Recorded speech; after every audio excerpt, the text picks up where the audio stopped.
Michael Thompson stood in his empty Ohio house, the one he'd lived in for 20 years, watching the last moving truck pull away. At 47, divorced, and with $43,000 to his name, he'd just done something everyone called insane. Sold everything he owned to move to a country he'd visited exactly once, for 3 days, 5 years ago. His ex-wife said he was having a breakdown. His teenage daughter stopped answering his calls. His brother threatened to have him evaluated for mental health issues. But Michael wasn't running away.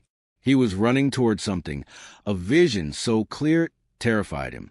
Within 8 months, he'd be sleeping on a friend's couch, down to his last $2,000, wondering if everyone was right.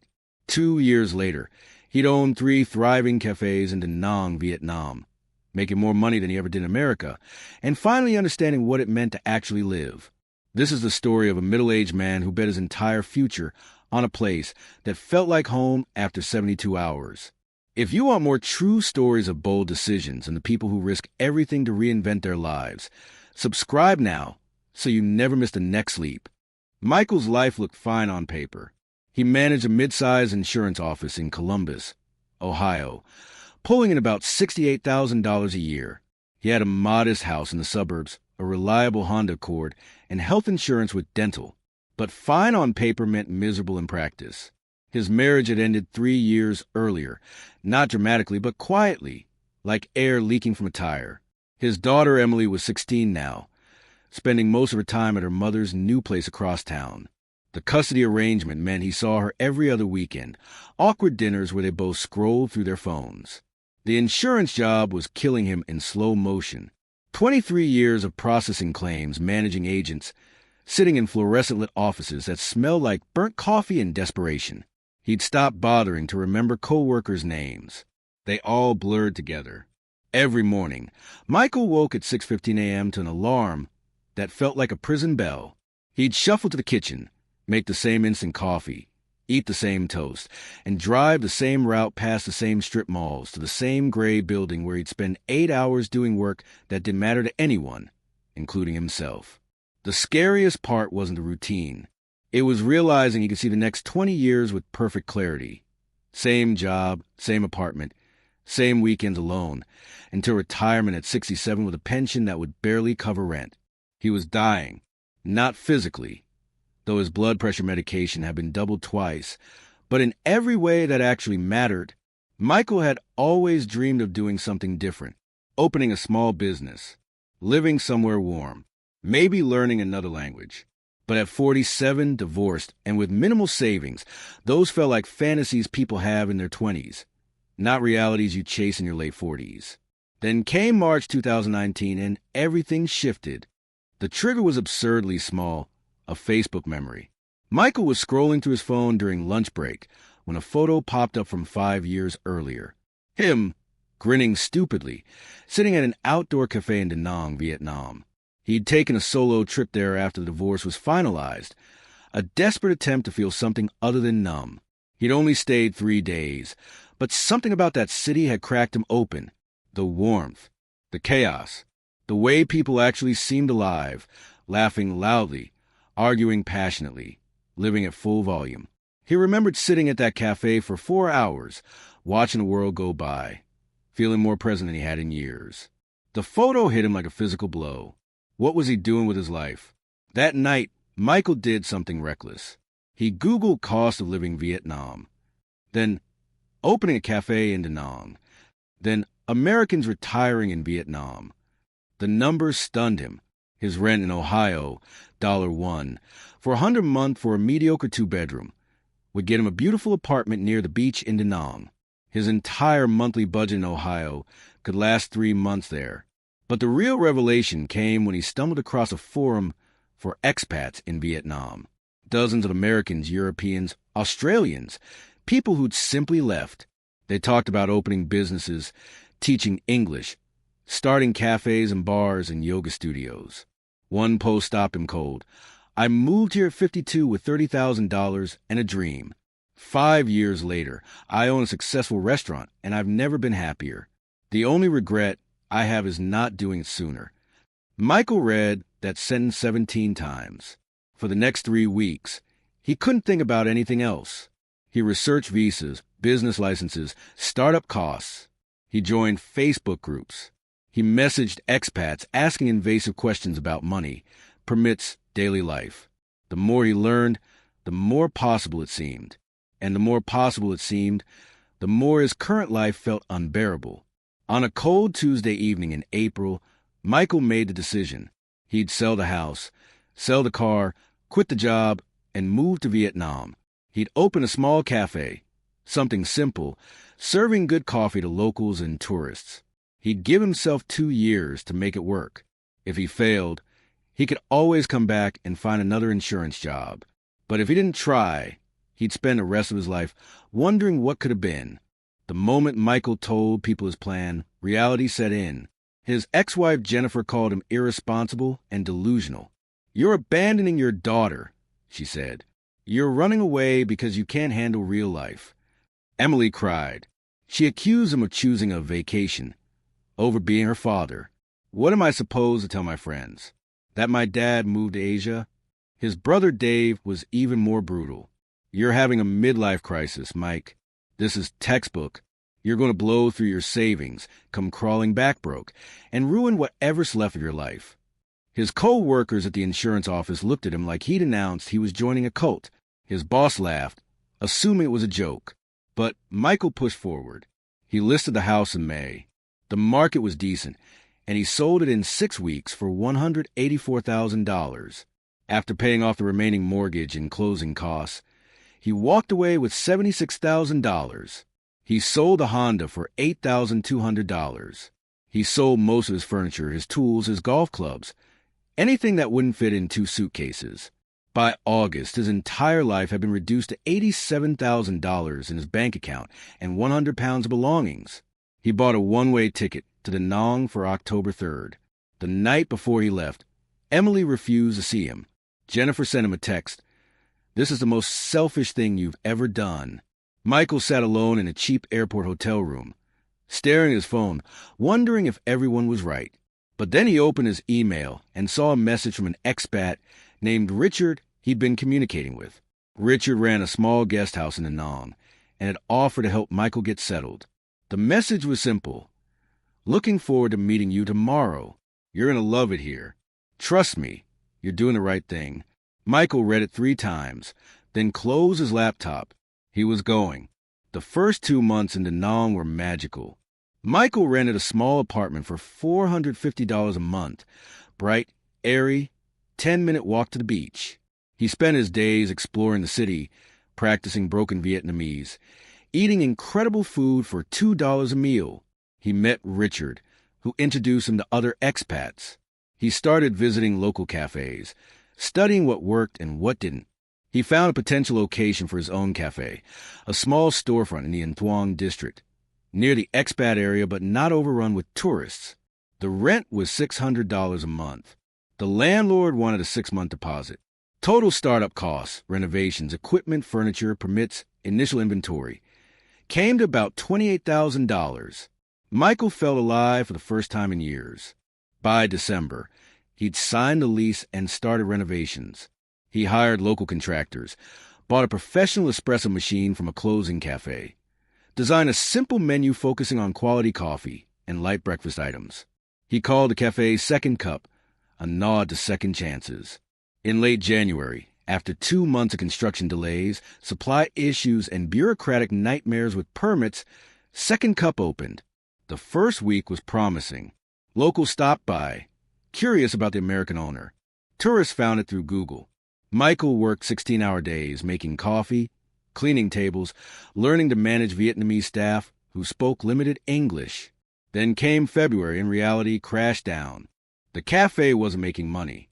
Michael had budgeted for slow initial months, but he drastically underestimated costs. His Vietnamese staff, 2 baristas and 1 part-time server, cost more than he calculated once he factored in social insurance and overtime. Ingredients were pricier than expected. Equipment kept breaking down. Worst of all, foot traffic was unpredictable. Some days, Second Cup served 40 customers. Other days, 7. By March, Michael was burning through $3,500 a month just to keep the doors open, while bringing in maybe $2,800 in revenue. He dipped into his savings to cover the gap. April was worse. May was catastrophic. A tropical storm knocked out power to the neighborhood for 4 days. His espresso machine broke, and the repair cost $1,200. One of his baristas quit without notice. By June, 8 months after arriving in Vietnam, Michael's savings had dropped from $87,000 to $31,000. He was averaging about $600 in losses every single week, with no signs of improvement. The worst part? He was completely alone. He'd made acquaintances among the expat community, but no real friends. His daughter hadn't called him in 3 months. His brother sent occasional texts that amounted to, "I told you so," wrapped in fake concern. Michael would lie awake at 3 a.m. in his apartment, listening to sounds of the dawn outside his window, motorbikes, distant music, the ever-present hum of life, and wonder if he'd made the biggest mistake of his life. He'd gambled everything and was losing. In early July, Michael sat down and did brutal math. At his current burn rate, he had maybe 4 months before he was completely broke. He could close the cafe, cut his losses, fly back to Ohio with $15,000, and try to restart his life. Or he could keep going and risk losing absolutely everything. The thought of going back, of proving everyone right, of returning to insurance work at 48 with nothing to show for his adventure, made him physically sick. But staying meant possible homelessness in a foreign country. For 3 days, Michael didn't open the cafe. He just sat in his apartment, paralyzed. Then something unexpected happened. A customer saved him. Her name was Lynn, a 34-year-old Vietnamese marketing consultant who'd been coming to Second Cup a few times a week. She spoke excellent English and had always been friendly. On the 4th day of Michael's crisis, Lynn came to the cafe and found it closed. She sent him a Facebook message. "Is everything okay? Haven't seen the cafe open." Michael, in a moment of desperation and loneliness, responded honestly. He explained the financial situation, his doubts, his fear of failure. Lynn's response changed everything. She told him that she brought multiple friends and clients to Second Cup, and they all loved it. But she'd also noticed critical problems. The menu was confusing. The hours were inconsistent. The cafe had 0 social media presence. Most importantly, Michael was trying to appeal to both tourists and locals and failing at both. "You need to choose," she said. "And honestly, focus on locals. There are 10,000 tourist cafes. There are very few good local spots run by foreigners." Then she made an offer. "I'll help you for free.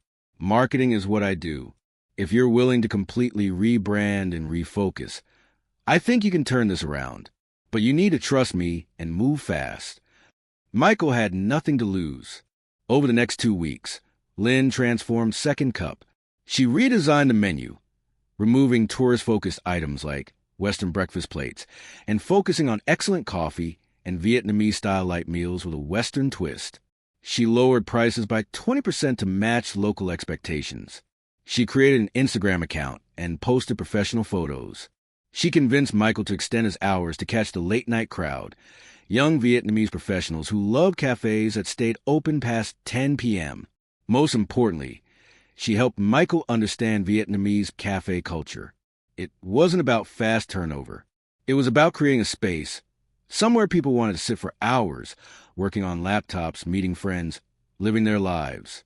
Michael rearranged the furniture, added better Wi-Fi, created a co-working friendly atmosphere. The changes cost him another $3,000 he couldn't really afford. But by mid-August, something shifted. Foot traffic doubled, then tripled. The evening crowd, young professionals, freelancers, students, discovered Second Cup as the perfect late-night work spot. Instagram posts started appearing. Word spread. September revenue, $4,100. October revenue, $5,800. For the first time since opening, Second Cup turned a profit. By January 2021, 15 months after Michael arrived in Vietnam, Second Cup was genuinely successful. Monthly revenue had stabilized around $7,200, with about $2,400 in profit after all expenses. It wasn't a fortune, but in Da Nang, it was comfortable. More importantly, the cafe had become part of the neighborhood. Regulars came daily. Michael learned their names, their orders, their stories. Lynn had become both his business partner and his closest friend. She'd eventually asked to be formalized as a consultant, taking 15% of profits for ongoing marketing and operations advice. Michael agreed immediately, but the real breakthrough came in February. A young Vietnamese entrepreneur named Tuan approached Michael with an unusual proposition. Tuan owned a small building in Hai Chow district, a more residential, less touristy area of Da Nang. He'd been trying to open a cafe there, but lacked the capital and experience. He offered Michael a partnership. Tuan would provide the space rent-free for the first year in exchange for Michael's expertise in setting up and managing the cafe. They'd split profits 50-50. Michael's first instinct was to say no. He was barely keeping one cafe afloat. But Lynn pushed him. "This is how you scale," she said. "You figured out the model. Now replicate it." Michael took the risk. With Lynn's help managing the original Second Cup, Michael spent March through May setting up Second Cup Hai Chow. He copied the exact formula. Focus on locals, co-working friendly, excellent coffee, reasonable prices, strategic social media. The second location opened in June and was profitable within 6 weeks. By December 2021, Michael had 2 successful cafes generating combined monthly profits of about $4,800. He was making more money than he'd ever made in insurance, working harder than he'd ever worked, and happier than he'd ever been. But he wasn't done. In March 2022, Michael opened his third cafe. This one was different. A premium location near Mai Kea Beach, targeting a mix of expats and affluent Vietnamese locals. Bigger space, expanded menu, higher prices. It was his riskiest move yet, requiring $45,000 in startup costs. But by this point, Michael understood the game. He had Lynn as his operations director. He had Tuan as a partner who handled Vietnamese bureaucracy and local relationships. He had a proven model. The third cafe, Second Cup Beach, became the most successful of all. Today, at 51, Michael's 3 cafes generate combined monthly revenue of about $22,000, with roughly $8,500 in profit after all expenses, salaries, and reinvestment. He pays himself about $4,200 a month, more than his old insurance salary, while reinvesting the rest into the business. His apartment overlooks the ocean. He rides a motorbike to work each morning, stopping at his favorite banh mi stand for breakfast. He's conversational in Vietnamese. He has a tight circle of friends, both expat and local. Most surprisingly, his relationship with Emily transformed. She visited him in Vietnam in the summer of 2022, skeptical and angry, but watching her father work, seeing him genuinely happy, seeing the respect his staff had for him, seeing the life he'd built, changed something. "I didn't understand before," she told him on her last night. "I thought you were running away, but you were running towards something." They talk weekly now. She's planning to spend a gap year in Vietnam after high school, working at one of the cafes. Michael still thinks about the alternative, the path where he stayed in Ohio, stayed in insurance, stayed safe, and it makes him shudder. Michael's story isn't about escaping to paradise or getting rich from a cafe. It's about the mathematical reality of risk. At 47, Michael wasn't young. He wasn't wealthy. He didn't have a safety net or a trust fund or a backup plan. What he had was clarity. Staying was guaranteed misery, and leaving was possible misery with a chance at something better. The leap wasn't reckless. It was calculated. He researched for months. He had savings. He had a specific plan. When that plan failed, he adapted. But the real lesson is this. The life you're living right now is also a risk. Every day you stay in a situation that's killing you slowly, that's a bet. You're betting that safety is worth more than meaning. That comfort is worth more than fulfillment. Michael's bet was different. He risked temporary failure for the possibility of permanent transformation. And here's what nobody tells you. The hardest part isn't the leap.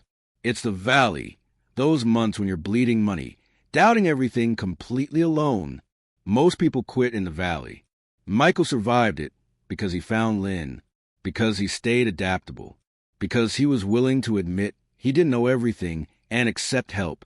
For years after leaving Ohio with $87,000 and a dream, Michael owns 3 cafes, employs 14 people, and lives a life that would have seemed impossible from his cubicle in Columbus. Was it worth it? Ask him at 6 a.m. when he's riding his motorbike past rice paddies toward the beach, watching the sun rise over the South China Sea, heading to a job he built with his own hands. The answer is obvious. If this story inspired you, subscribe and share it with someone who might be standing at the edge of their own bold leap today. Drop a comment telling us, what's the bold leap you've been too afraid to take? And if you found value in Michael's journey, hit that like button. It helps us share more stories of people who chose courage over comfort.